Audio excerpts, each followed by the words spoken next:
travel that always seemed to fall on Sunday night, which since I was 10 hours in a different time zone, um, yeah, was Sunday night would be when I was teaching you all. So I'm back in LA.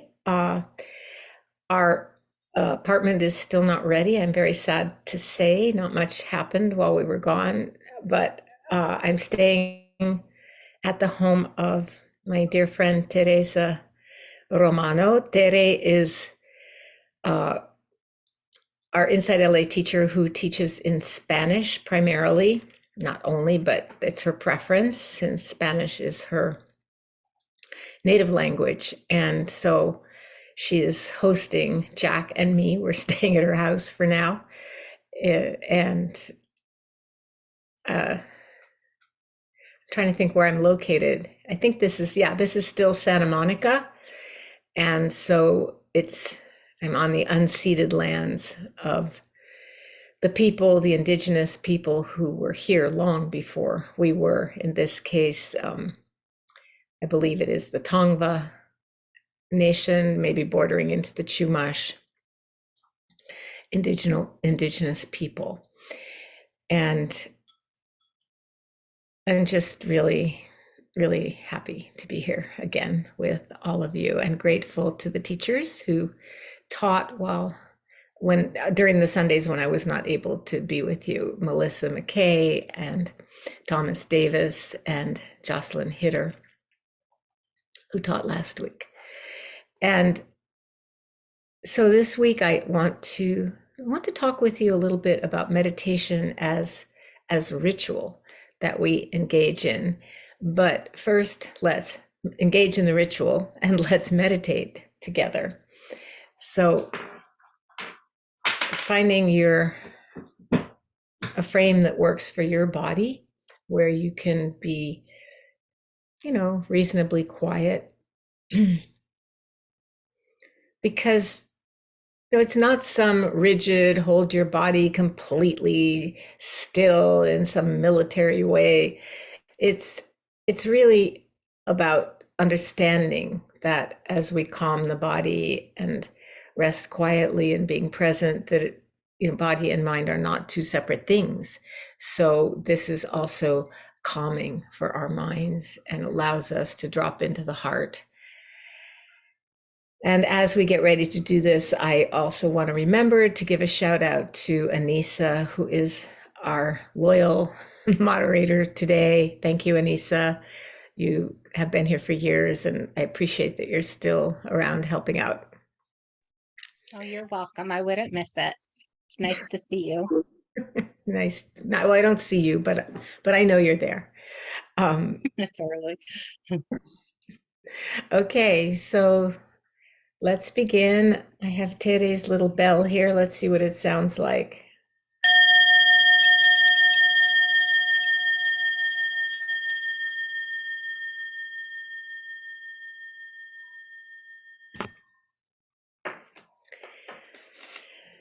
So we begin by taking 3 deep cleansing breaths, breathing in fully all the way down into the abdomen. Of course, the air doesn't it doesn't actually go down into the belly, but if we fill the lungs, it can feel that way. So breathing in and then releasing. So we breathe in that energizing breath, deep breath in, and then breathing out the relaxing, calming, releasing breath. And one more time.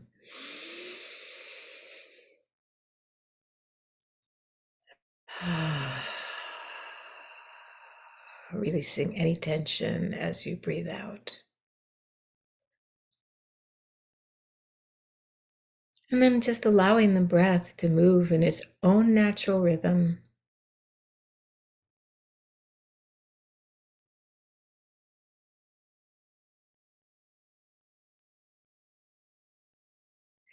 Noticing the sensations associated with the movement of the breath in the body.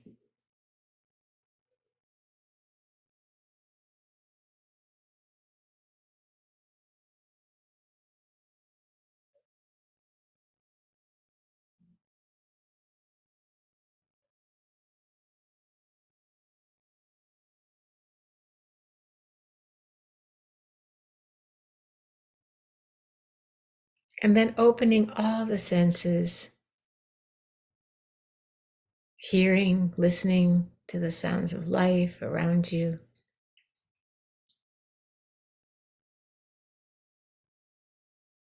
Feeling the touch points of the body with wherever you are, sitting, standing, lying down.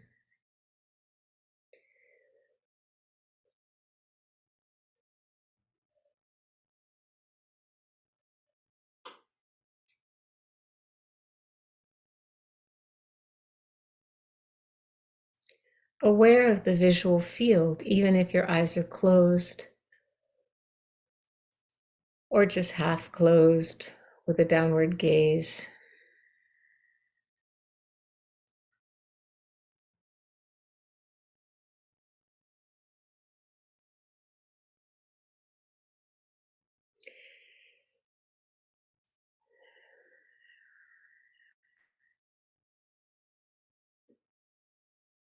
Meditation is a ritualized act. We're engaging in a ritual right now, holding the body still, by placing the hands wherever you usually do.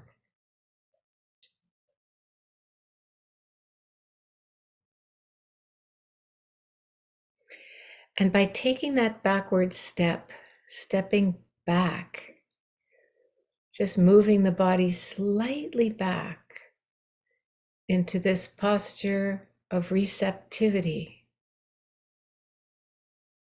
receiving the moment,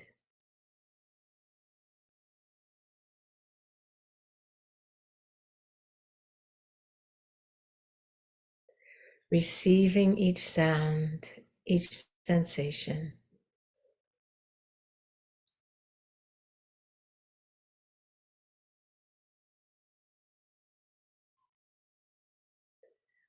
Receiving all the movements of mind and heart.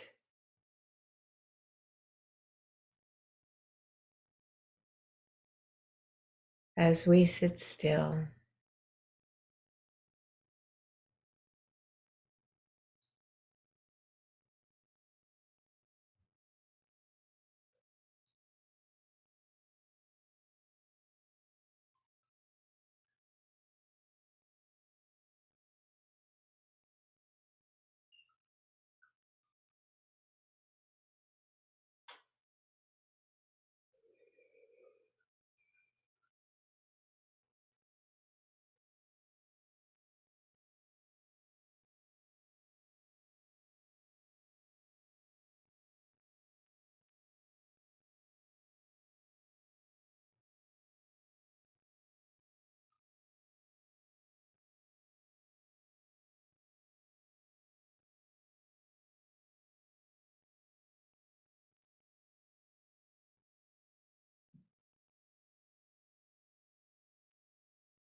And noticing where your attention, where the mind likes to go.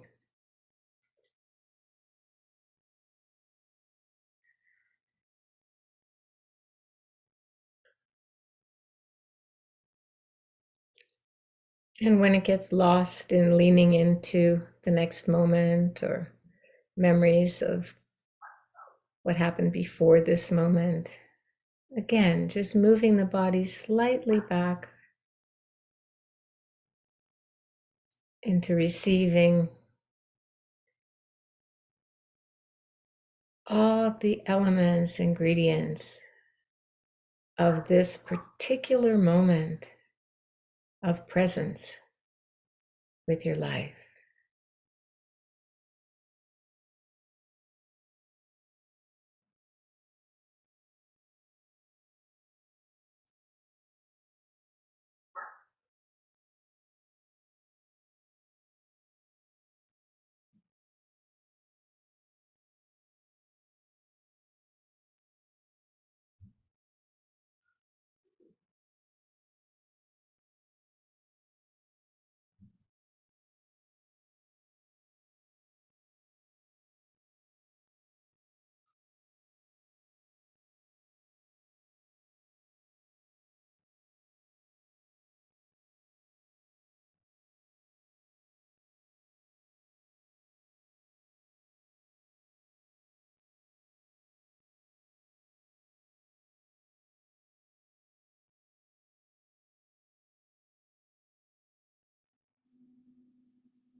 And whenever you notice being lost in thought, when you shift the body back ever so slightly, you're shifting back into this space of mindful awareness.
And for the last part of this meditation time,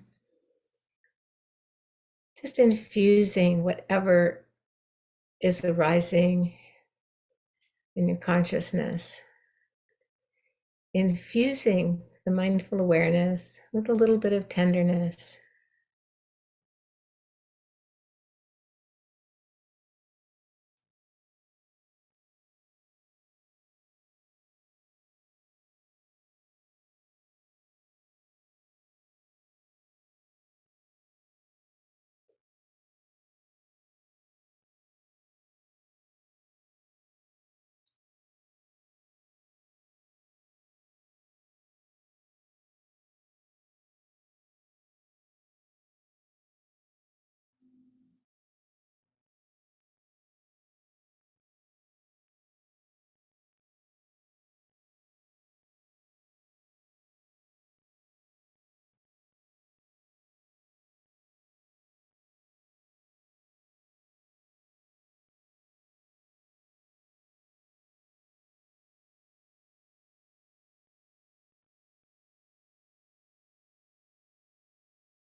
So I want to speak a little bit today about, as I said, about meditation as a kind of ritualized activity.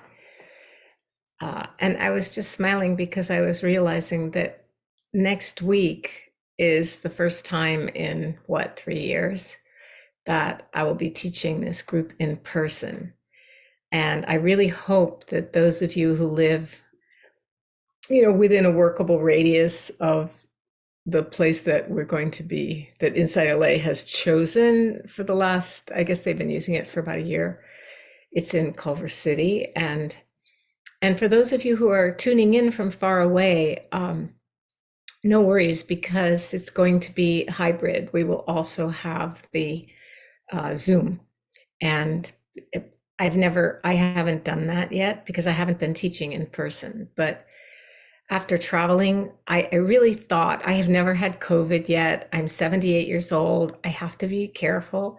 And I really thought, okay, this is going to be my turn. I'm going to be in 5 countries for various reasons. I think I told you about, spending the month in Spain with our family and our little 4-year-old grandson, then going to the the Human Rights Forum, the Oslo Freedom Forum. And I've also posted on Instagram a few of the voices of the dissidents and activists there were just so many who were just so inspiring with their courage and their work on behalf of human rights in countries which are now 60% of countries in the world who are living under dictatorships or authoritarian regimes. And then going to Greece to celebrate, I was the officiant, I guess it's called, for the American part of Athina Andreadis's wedding. Athina is a Greek musician who has been part of the Inside LA community for many, many years. And she had a Greek Orthodox ceremony for her Greek family and friends. And then because she's marrying an American man, she wanted to have an American part of the ceremony where you do some things that aren't done in the Greek ceremony, like exchange vows. And so I led that part. And Jack chimed in a little. But then after Greece, anyway, coming home via Turkey, and which was very hectic. And I did not get COVID, so I feel, what would I say?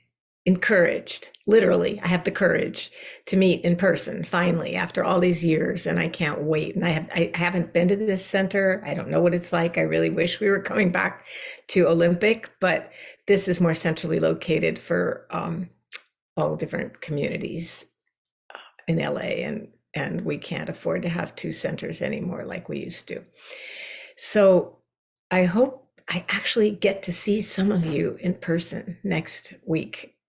And the Inside LA newsletter has all the details, I'm sure. I just didn't look at all those details myself. So what I want to share with you today, I really have been enjoying, I'm in a makeshift situation here at Tere's house. That's all right. You've been very patient with me being in a makeshift situation for the last, let's see, when did I have to move out of the beautiful little cottage? April 25th. So I've been living out of a suitcase and in a makeshift situation since before then, actually, but almost, it'll be, I don't want to say how long it'll be.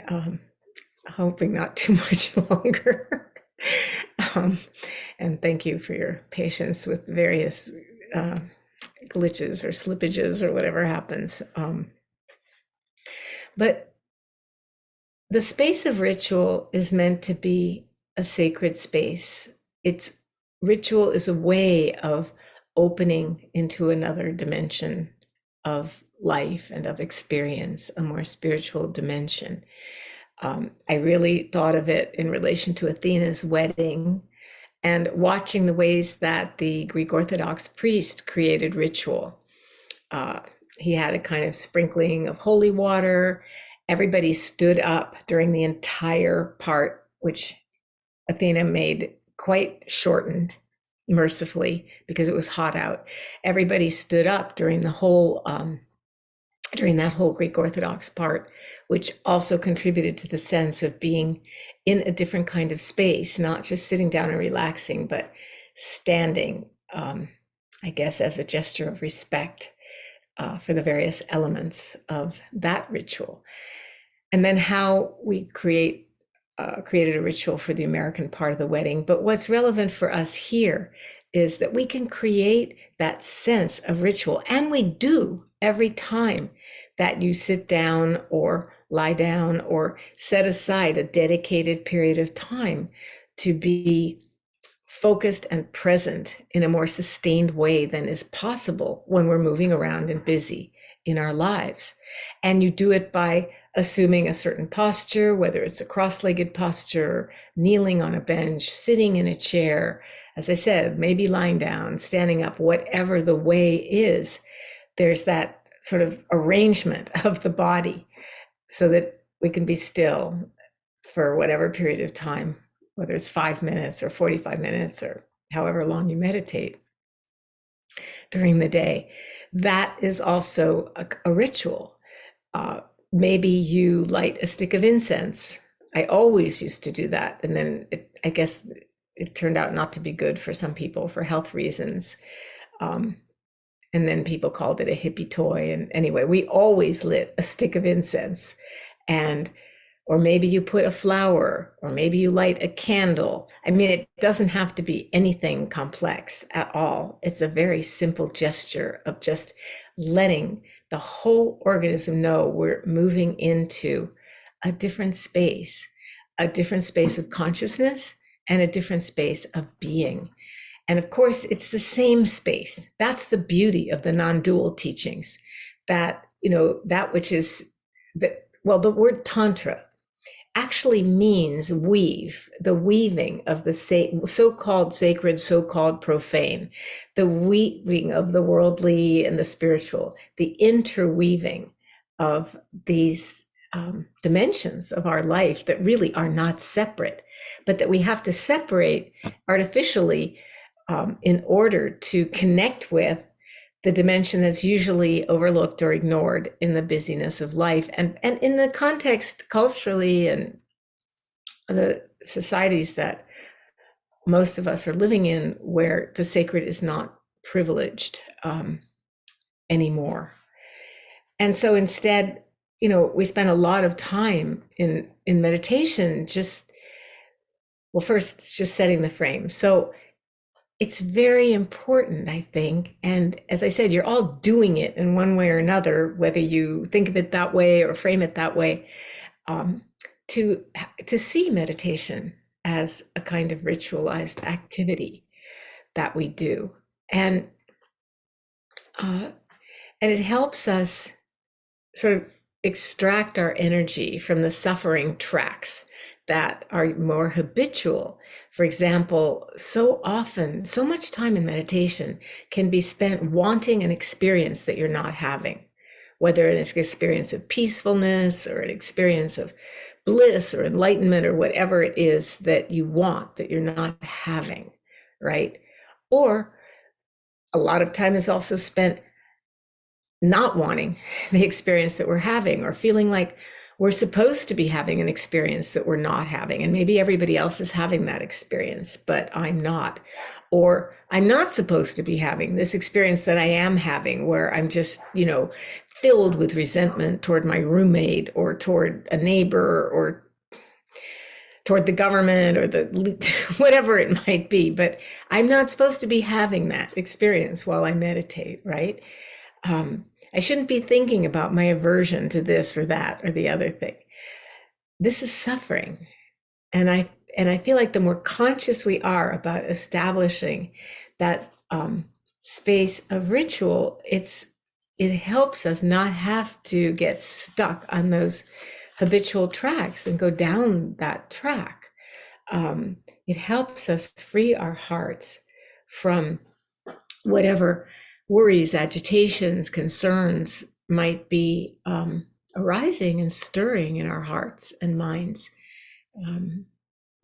And so what's needed to allow these various stirrings that are not so helpful, that in fact are suffering, things that we might habitually think about, or ways of seeing the world and perceiving things that are biased by our fears and our early conditioning. nothing that we do is for no reason. This is something that I really learned during the years of doing psychotherapy with children and teenagers and young adults and older adults and families and, all kinds of configurations of people. I really learned so clearly that even bad things that people do, or maybe especially the bad things, destructive things of self or other that people do, harming things, that they all have their roots in things that were learned or ways that we were treated earlier in our lives. It's never just random for no reason. And that helps bring some understanding and compassion. And I feel like this space, when I see it as a space of ritual, I am much less likely to get stuck in places where I might feel fearful or, depressed about things in the world or whatever. And there's a quote, I'm going to have to paraphrase because I didn't write it down, but it's a quote from Elizabeth Gilbert where she says, ritual it creates a safe space for complex feelings and trauma and just things that we carry in our hearts. Ritual creates a safe space where we can bring these things so we don't have to haul them around all the time. And meditation is a safe space where we can bring these things because we learn how to resolve them. And it doesn't mean that we're solving all the complex problems of our lives, but we learn to allow the feelings, to make room for them, to feel them fully. And when we have really opened around them, they can pass through, they can move through, like all the sort of variations of thoughts and feelings that are constantly flowing through the mind stream.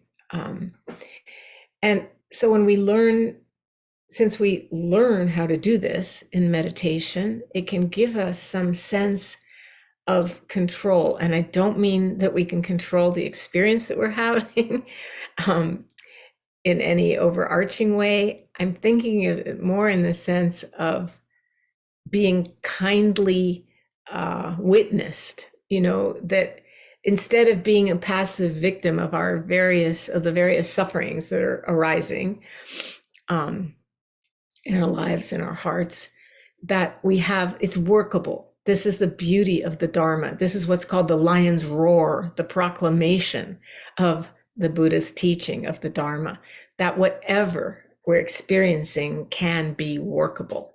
And this is why we call it a practice, not because we're rehearsing for some future time that's going to be perfect, complete enlightenment and bliss and whatever. We call it practice because we're practicing these skills of how to work with whatever confronts us or arises in our hearts and minds. So I was thinking too about the sort of obstacles that we encounter to being present in the ways that we want to be, and that the practice shows us are possible for the human heart. When you are traveling in airports, which I just spent a lot of time doing, it's really interesting because I hadn't traveled like that for 3 years at least, and whatever, since before the pandemic, when we used to travel and teach a lot. And I felt okay about not traveling. It was better for the environment not to be on airplanes. But here we were traveling again. And the way that airports are now arranged is that, and I don't know if it's true for all domestic travel within countries, because we're usually going from one country to another, even if they were within the EU, the European Union, is that you can't get to your gate without going through this kind of maze of duty-free shopping. You cannot get to your gate without going that way. And at first I was so confused. I was like, I'm in the wrong place. We're in a, where's the gate? This sort of panicky feeling. Then I realized this is by design. Um, it's to make your duty-free shopping more convenient, but it's also to encourage you to stop and buy stuff. And it's, there's like all these different kinds of whiskeys, or, the alcohol from wherever country that you're in. There's perfumes from all these famous designer clothing houses.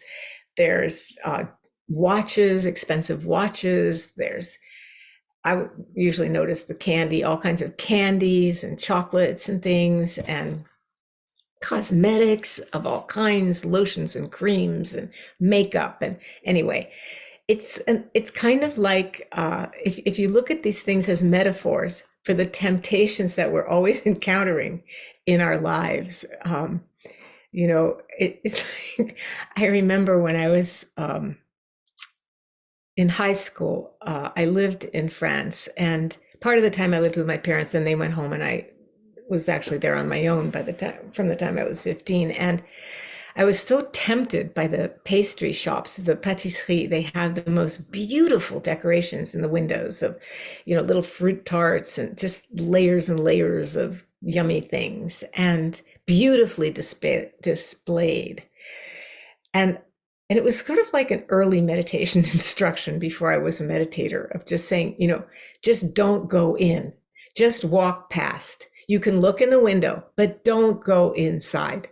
And, that's how it is for these temptations, right? That are arising in our lives and in our consciousness. See it, you can admire it, but don't go there. Don't go inside. Of course, sometimes I would go inside, and sometimes we all do go inside. But you understand that the ritual space, I think, helps. It's like a container that, or a surround, where we know we're being supported by the teachings, supported by the people that we're meditating with. And hopefully you do have, you're here, you meditate with people every Sunday. And that is a huge, huge support. And it really can give us that sense of witnessing, or just being present with things in a simple, clear way. I was thinking of the word supervision, not in the sense of surveillance supervision, or a monitor in a standardized, when you go for your tests and things. I was thinking of it in the way we use it as in psychotherapy, that you go for supervision. It's a kind of mentoring, and it's a kind process. You go if you're stuck. I'm talking about when you've finished your studies and you've passed whatever your licensing exams are, and you're out there working. And sometimes somebody comes, or a family comes, and you just really don't see, how can I help these folks? I don't see how. I don't see a way through. They have inducted me into their problem so that I'm in it now too, and I don't see the way out. So then you go for supervision, and you explain where you're stuck, and you get really experienced, kind help. This is available to us inside our very own selves. And for those of you who have gone and done silent meditation retreats, where you've spent lots of time meditating and being with yourself in the quiet, you know that the first few days you are filled with questions, and existential questions, or practice questions, just filled with questions. And as you meditate, as you sit, you notice your questions start to answer themselves. How can this happen? Where do the answers come from? My Japanese Soto Zen teacher used to say, atoms of inspiration enter through your back. Well, I really used to ponder that, because I really didn't feel atoms of inspiration seeping into my back or pelting my back, or however they were supposed to enter. But then I realized what he was talking about, or at least my understanding of what he was saying, is that It's not through the conscious thinking, figuring out front part of our brains that the inspiration comes, you know. The inspiration comes from just being present, relaxing into this ritual of presence that we call meditation. And then what is free to function? Our intuition, our innate wisdom and compassion. These things are innate in our hearts. If they weren't, how could we get them really in any stable way? Because we know, whatever comes goes. But these are things that we can access. And this is why in Zen practice, which I spent about 15 years doing, pretty intensively, is we used to make a chant of the ancestors, of the kind of lineage of teachers and brave practitioners who had gone before us. And the beauty of that was it was like calling on ancestors, not our personal historical familial what do you call it, genealogical ancestors, but the genealogy of the spiritual practice that we were doing, as a way of saying, okay, these people did it. Because everybody says, we know the Buddha was an actual human being who did this, but somehow, I don't know about you, but it still has always felt sort of out of reach for little me. But something about that lineage chart and chanting all those names, I saw, oh, okay, there are lots of people who have done this, who have been here before you and me, and who have understood their minds and hearts, and who have freed their hearts. This is possible for us. It really is. Why is it possible? Because it's our birthright, that our true nature is calm, clear, and good, loving, compassionate, kind. So however you may do it when you are sitting down to meditate, or lying down or standing up, whatever way you do it, it's a little harder to do when you're walking around. You could do it when you're doing slow walking meditation. Try calling on the ancestors, those you admire, the people you respect. They don't have to be some formal Buddhist lineage, but the people that you've encountered in the course of your life, who inspire you and who you respect, and who you might wish to be more like them. And you can also call on your familial, historical, genealogical ancestry. And, and some of you might be saying, oh no, I don't want to call on them. They were harmful to me. They were harmful to each other. I don't respect or admire them. It doesn't matter, actually, because if they're gone, if they're ancestors, which means they've passed away, they're not who they were in their embodied human life. I don't know who they are, but I trust that there is benevolence, and that there is some wisdom and kindness available there too. And why do I've experienced it, and I know many other people have, who have not had ideal ancestors in terms of their behavior or upbringing. Oh, wow. I've been talking a lot. Let's see. There's a few more things I would like to say. Okay, so when I was talking about having to take this circuitous route through the duty-free before you get to your gate,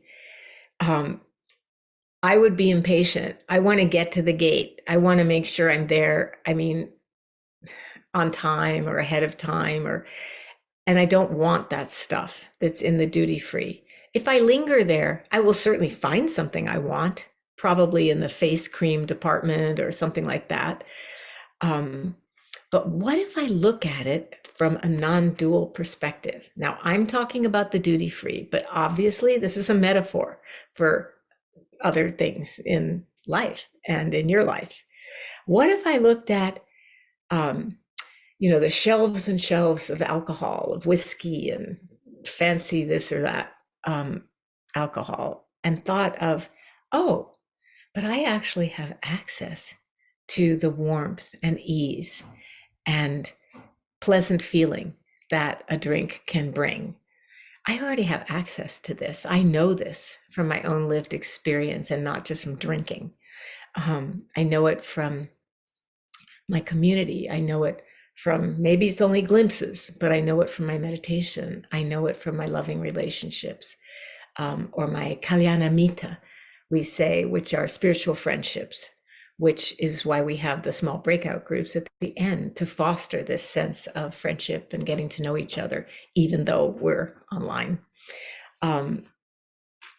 What if I walk past the all the cosmetics and makeup and stuff that is where I might linger? And what if I said, oh, I already have enough adornments in my life. I have the adornment of sitting and walking and lying down and standing, meditation and mindfulness. I have the adornment of my love of the Dharma. I have the adornment of a community of people I care about to practice with. What if I just didn't need to put on more makeup or face cream or whatever it is? What if I wind past the watches, the fancy watches that tell time and date and can scuba dive and whatever else? What if I walk past those and I think, oh, you already have discernment. You already know where you are in your life. You already know how deep or how shallow of a dive you're taking in any given moment into being present with experience.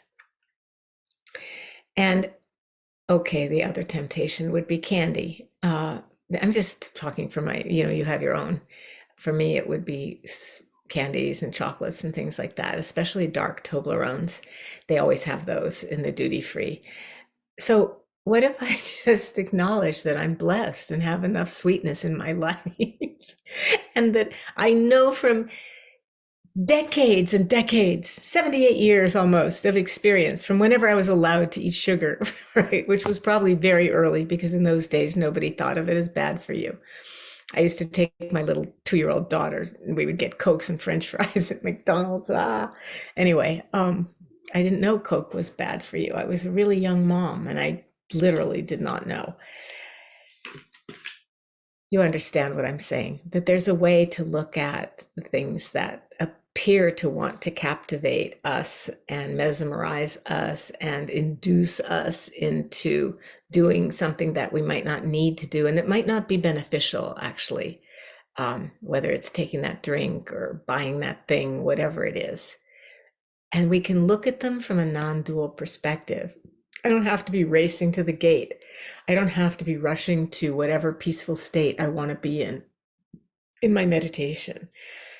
Each of these potentially distracting experiences also hold some perfume of wisdom and compassion. I have to stop talking. I'm so excited to be back with you that I'm just going on. And I want to set aside some time for us to have some dialogue, some space for reflections, questions, responses. So thank you, everybody, for your attention and for your listening. And it's your turn. I see we already